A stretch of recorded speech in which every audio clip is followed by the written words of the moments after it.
एक बार फिर से doctor Manoj Kumar max hospital के प्रिंसिपल डायरेक्टर जुड़ चुके हैं, क्योंकि एक बड़ी खबर आ गई है कि रोजमर्रा की जो मेडिसिन जो हम अपने घर में इस्तेमाल करते हैं, चाहे पैरासिटामोल हो गई, पेंडी हो गई, एंटी एलर्जिक एंटीबायोटिक्स हो गई, अब उनको फेल कर दिया है ड्रग टेस्ट में। कितनी बड़ी खबर है। मनोज कुमार जी, आपका बहुत बहुत स्वागत है। डॉक्टर साहब, अब आप ये बताइए कि कितना बड़ा चैलेंज है हमारे लिए, और जो हम ये सारी दवाइयां खा के बैठे हुए हैं, तो कितनी ज्यादा डरने की बात है। देखिए, रियली ये बहुत ही मतलब कि एक बड़ा न्यूज है।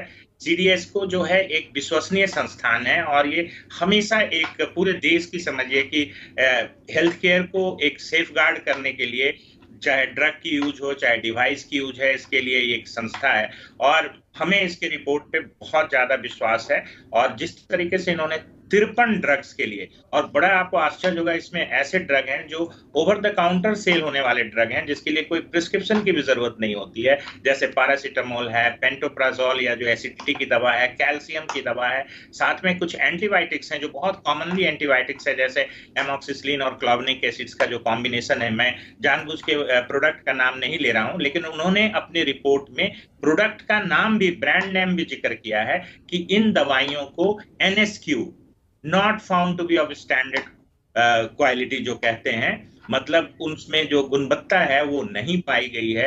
ये बिल्कुल ही एक कहिए कि बहुत बड़ा कंसर्न है। और खास करके चूंकि इन दवाओं का उपयोग हर डिपार्टमेंट में हो रहा है, चाहे जनरल मेडिसिन हो, कार्डियोलॉजी हो, न्यूरोलॉजी हो, ये ओवर द मतलब डिपार्टमेंट, कोई इंटर डिपार्टमेंटल यूज है इन ड्रग्स का, तो ये एक चिंता का विषय है। और मुझे लगता है जिस तरीके से कंपनी ने इसको डिस्प्यूट किया, उन्होंने कहा कि खास करके एक बैच के साथ ऐसी देखी गई है, बट मुझे नहीं लगता है कि इसको यहाँ पे छोड़ देना चाहिए। फर्दर इसको इन्वेस्टिगेट करना चाहिए। और अगर इस तरह की कम गुणवत्ता वाली दवाइयां बाजार में उपलब्ध है, तो ये फिक्स करना होगा कि किस लेवल पे हुई है, जिसने मैन्युफैक्चर किया है, डिस्ट्रीब्यूशन में है, या फिर कोई नकली दवाओं का एक रैकेट।